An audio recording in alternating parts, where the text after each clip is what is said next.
it's Nora from Threadistry, and today I'm going to talk about fabric nap, why it's important and how it impacts your sewing projects. Let's get into it.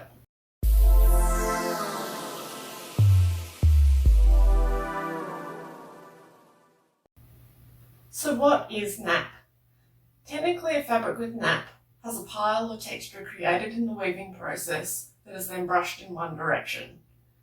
But the term can also be used for any fabric that looks different depending on which way it's held up or rubbed.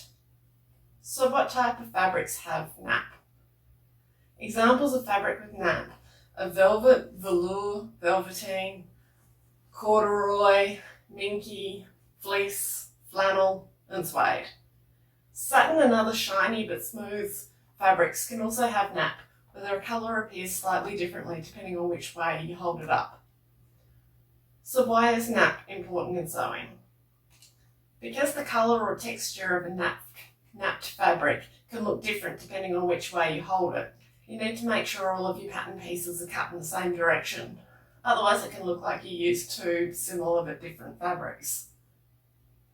You can use this as a design feature, just like colour blocking, but if you accidentally cut out one sleeve in the wrong direction, it can look a bit odd. Depending on your fabric and pattern, you may need more fabric for a fabric with nap. You just have less options for how you can nest the pattern pieces together to minimise waste.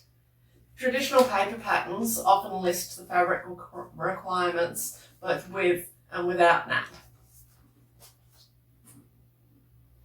For fabrics that have a rough and a smooth direction, it's best to have the smooth direction running from top to bottom, because that's the way most people smooth their clothes. But as with all things in sewing, if you're sewing it, you can choose whichever way you want. So, here are some tips for sewing fabric with nap.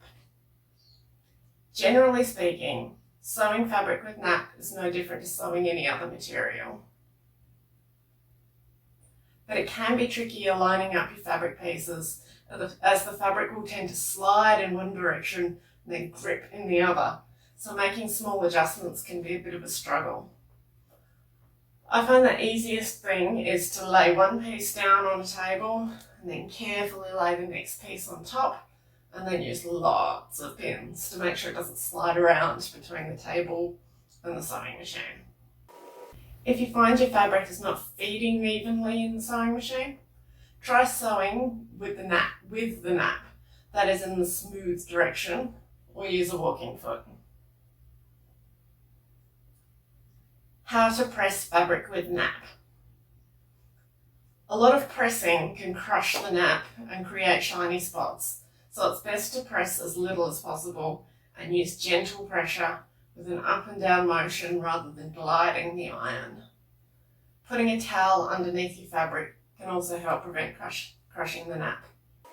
Always press on the wrong side of the fabric, and for particularly tricky nap, just steam the fabric, like above the fabric, not actually pressing, and then press with your finger to smooth out your seams. So that's all about fabric nap. Leave your tips for sewing with nap in the comments, and subscribe to the Threadistry YouTube channel for more sewing tips, tricks and tutorials. Happy sewing!